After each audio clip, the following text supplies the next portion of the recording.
for another 5 yes. years, and then you very want good. to sell it. Yeah. I should put section 122 here as a final project, but I did not. Okay. Yeah, very good questions, right? I lived there for more than how many years? I don't know. Okay, so many years. However, I just moved out. I moved out. So currently, the house is for rent. It's rented right now. And at this moment, can I sell the property? Still qualify? 250 capital gain free? Yes. Yeah, always yes or no. Okay. Answer is yes. Why? Because by definition, as long as I accumulate 731 days in the past 5 years, doesn't matter at this moment the property is under my use or I rent it out. So for Joy's example, even though the property right now is for rent, right now it's rented. However, as long as I can prove in the past 5 years I live there more than 371 days. So to simplify the scenario, I've been there for so many years. Right now it's rented. As long as this rental period not more than 3 years. Less than 3 years. You got it?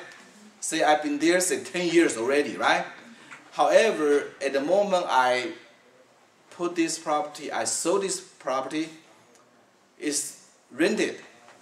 As long as this rental period does not exceed more than 3 years, then I qualify, because in the past 5 years I did accumulate more than 371 days. If the rental period more than 3 years, then you need to move back. You need to move back to accumulate total 731 days. Then you still qualify. So far, okay, at this moment, IRS is very generous. It's very generous about Section 121. Section 121, it may be the best section in the whole section law. Why?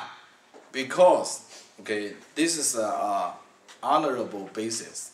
This is an honorable basis. Nobody come in to check it. Why? Because if you say this is a qualified 121, it is qualified. You don't even report it. In chapter 8, we may briefly talk about 1031 exchange. Remember, okay, everything under chapter 8, it is not tax-free. It's only qualified tax deferral. So even you qualify for chapter 8, 1031 exchange, you need to report. Once you report, IRS can always go after you because they have record. But Section 121 is totally free. Not only capital gain free, even the record is free.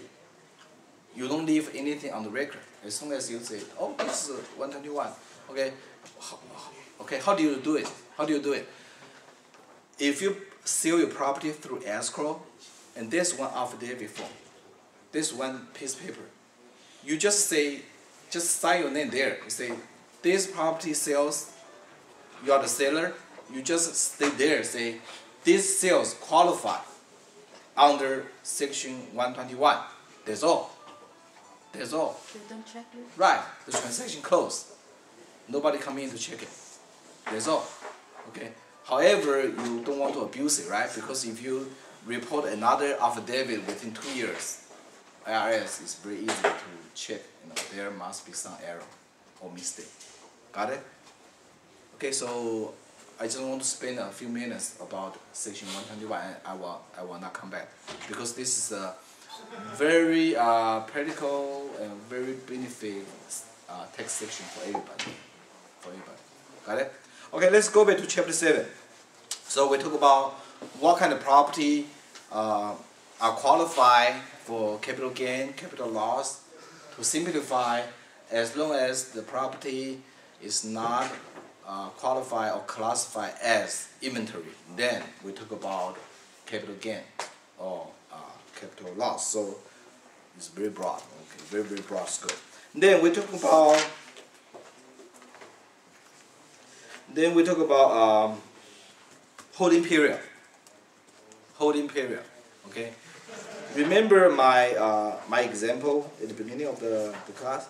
Mr. A, assume Mr. A is the collector. He's not the dealer.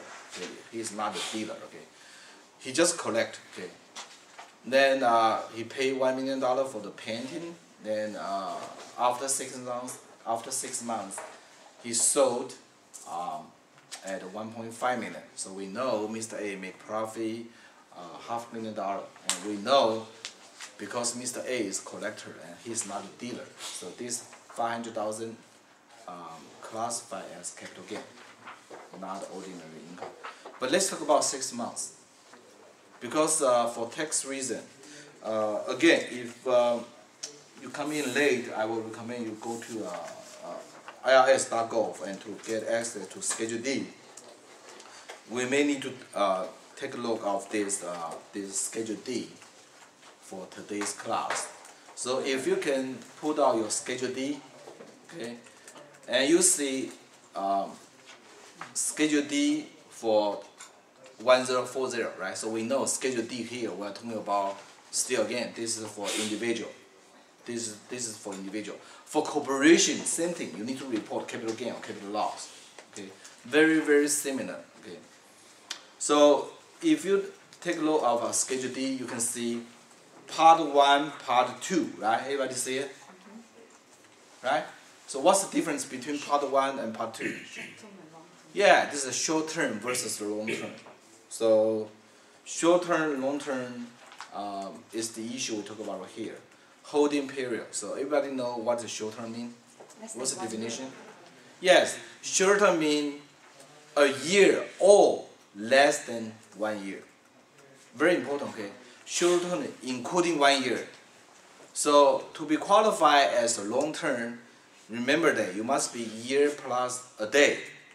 So for example, you purchase one property, and which property qualify as a capital gain property. Say whatever the date you purchase, you can sell on the same day next year, and then to be qualified as a long term. Remember that? So for example, March 19, 2011, you sold March 19, 2012, and it qualified as long term. Yes. If that person is a broker, a real estate broker, can he qualify for capital gain? That's big issue here. Okay, remember we talk about my example, very, very fundamental example, right? As I said, the number one issue when we talk about Chapter 7 is how to define the property, right? As long as the property is not classified as inventory, then we talk about Chapter 7. If the property is classified as inventory, then we talk about Schedule C. Got it? So Dr. Liu just mentioned one problem here. If this person, if this seller, he or she is the real estate broker, and well, here, okay, we don't talk about his or her status. Doesn't matter this person is broker or not, because you know, real estate broker only qualify you as a job, right? Because if I have a real estate license, this license only qualify me to perform as a broker, and then I can earn commission. Not necessarily define me as a dealer. So broker and dealer is different. You see the difference, everybody? Because I think this is a very, very good topic. Okay, even though I did not put on here as a topic for the final, but this is a very good example, a very good topic to do the research. So let me repeat my questions, okay?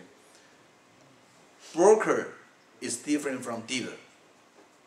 Broker is different from dealer. When we say broker, it really means it's your job title. What's a broker? Broker means I do not keep inventory. You see? Dealer means I keep inventory. So let me repeat, okay?